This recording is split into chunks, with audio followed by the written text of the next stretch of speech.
By now, most of you have heard about the Florida truck crash caused by Harjinder Singh, an Indian Sikh in the United States claiming political asylum. Many of you have questions like, was the crash a crime or a tragic accident? Could Singh speak English? And if not, did that cause the crash? Was Singh here illegally? How did Singh get a commercial truck driver's license? Is this crash evidence of a Democratic liberal conspiracy to allow illegals to harm us? Or is the criminal arrest of Singh evidence of a Trump-led Republican authoritarian crackdown on hard-working immigrants? Here at Distasio Injury Law, we're uniquely qualified to answer some of these questions because we represent people injured in truck crash cases just like this one all across the state of Florida.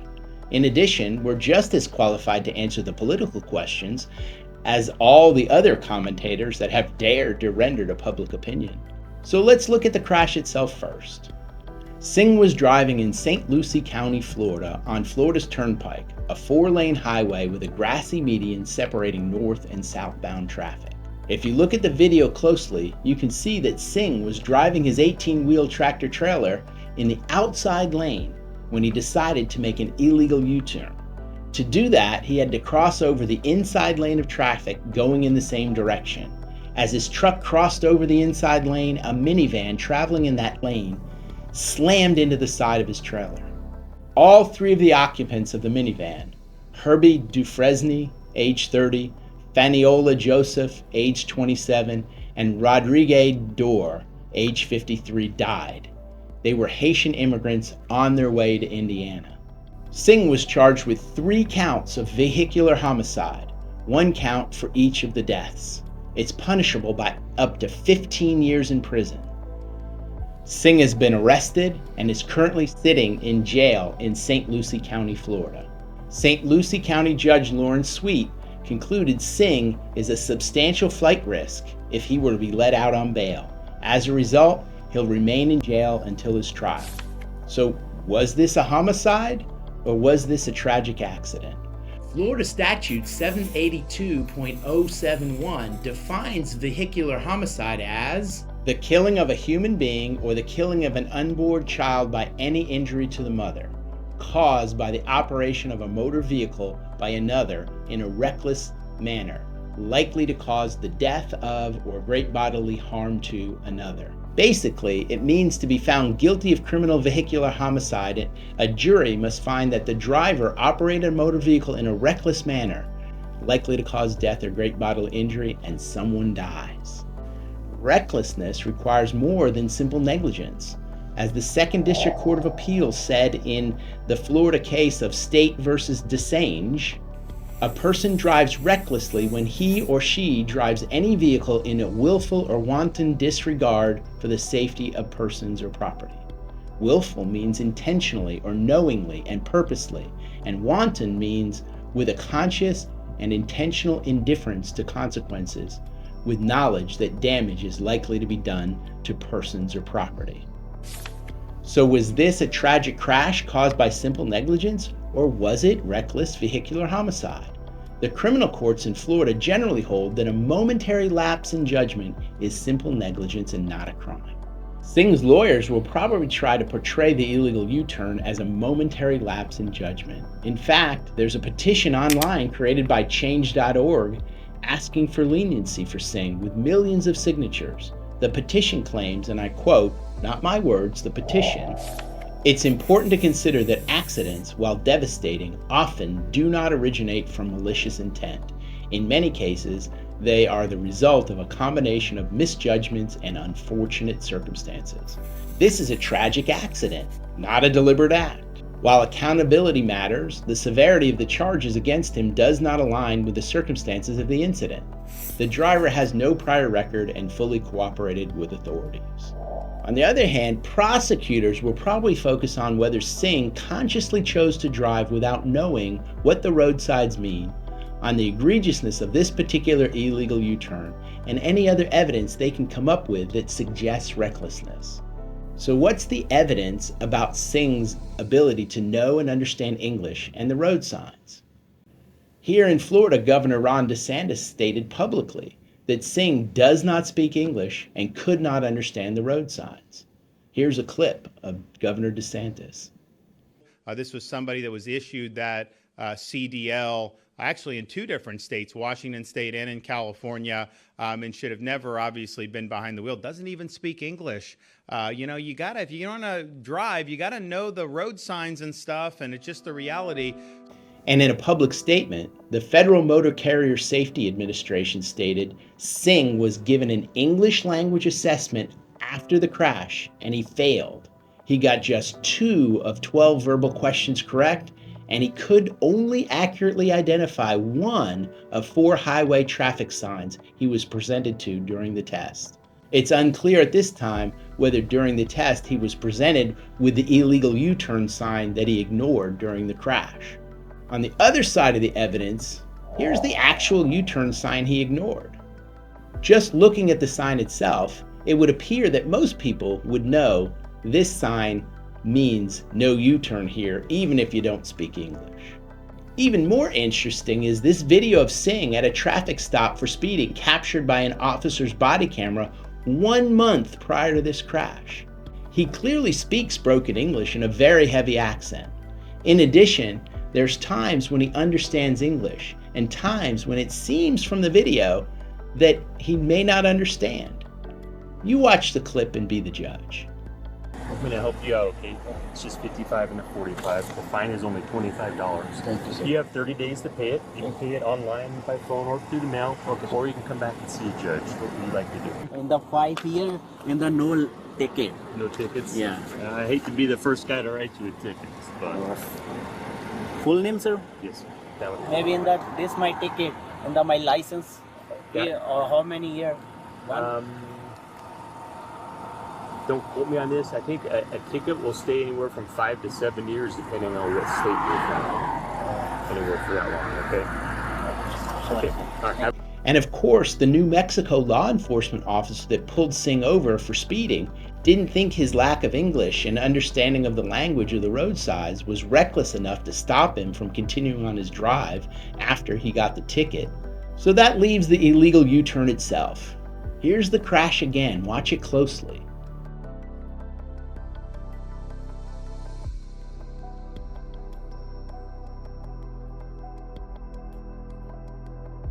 What makes this particular U-turn so dangerous is the fact that there's no left turn lane leading up to the place of the U-turn. Traffic is moving at a speed of up to 55 miles per hour. And this is an 18-wheeler semi-truck. It can't accomplish this turn moving any other speed but very slowly.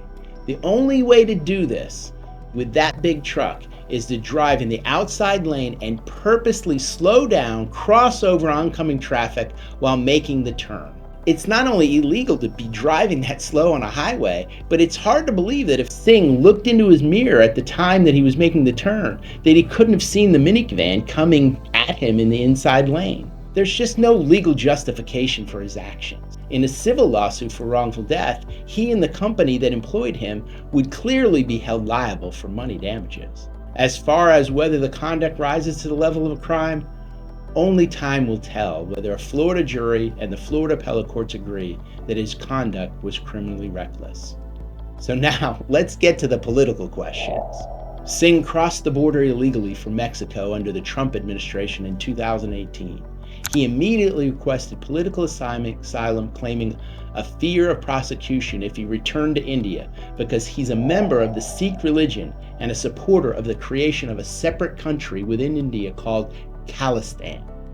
Singh was also reportedly a supporter of Sikhs for Justice, an organization that's banned in India and India claims has murdered people.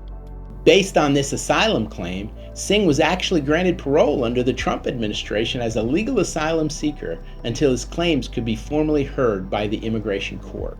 There's so many of these types of cases that Singh's hearing was not set to take place until 2027. That's right, 2018 to 2027.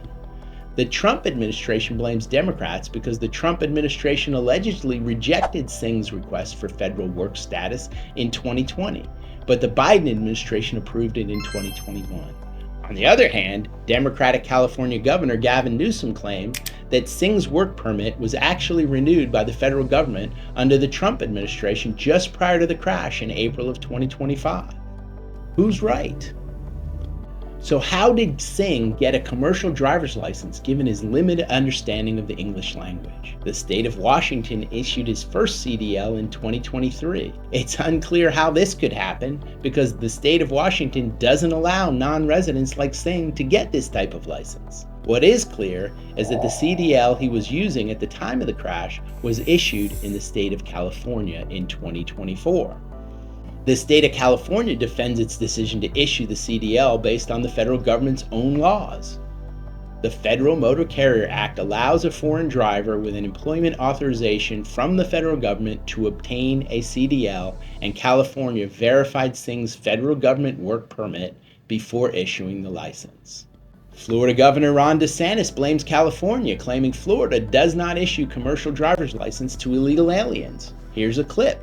What we've said is, we're not giving licenses if you're here illegally. We're not giving ID cards. In fact, you can't even do like these NGOs want to issue. We don't allow that. We don't recognize California driver's licenses. And so we're creating a situation where following the law is the right thing to do. DeSantis is right about illegal immigrants, but DeSantis seems to ignore the fact that Singh had a legal status from the federal government. In fact, according to the Florida DMV's own website, it appears, and I want to make it clear, I say appears, I'm going to show the website and you can read it for yourself, that a Florida driver's license could be issued to someone that has an asylum-seeking status. It says non-immigrants applying for a new driver's license must submit the following documents before a real ID-compliant driver's license can be issued.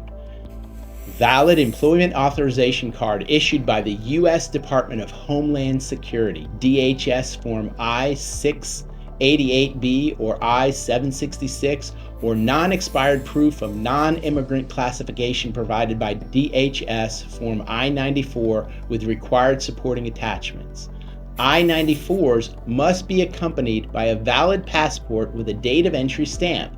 Certain classifications require additional documentation. Some examples are refugee, asylee, and parolee classifications, which must be accompanied by additional documentation. I'm not an immigration lawyer, but that sounds like Singh would qualify. Now, whether or not Singh would have actually qualified for a Florida driver's license is unclear given the conflicting statements about his true status. However, Governor Ron DeSantis is right about one thing. Here's a clip of the governor, and he points out that the federal government can and should pass clearer laws that eliminate all of this confusion. But Congress, you know, they go on TV and they'll complain about stuff. You have power of the purse. You have power to legislate. You can fix these problems. You really can fix these problems. And I would just love to see some action out of the folks in Washington, D.C. Now, at the end of the day, most of us are immigrants from other countries. This country was made great by the people that heard the call of the Statute of Liberty. Give me your tired, your poor, your huddled masses yearning to breathe free, the wretched refuse of your teeming shore. Send these, the homeless, tempest tossed to me. I lift up my lamp beside the golden door. None of us want criminals and lawbreakers to enter the country, but don't we want the hardworking folks from other countries to follow the call of the Statute of Liberty? People like our great-grandparents, our grandparents, in some cases, our own parents. Heck, I'm a Distasio. You go to Italy, they say Distasio. My great-grandparents came over on the boat from Italy, and I'm glad they did. Both sides can continue to blame each other for the ridiculous and contradictory laws surrounding immigrants coming to this country for a better life. But wouldn't it be better for both sides to get together and pass meaningful laws to address what the overwhelming numbers of Americans want? A border policy that prevents criminals from coming to this country, but allows productive, hardworking people from other countries to work, pay taxes, and have a clear path to citizenship if they follow the law.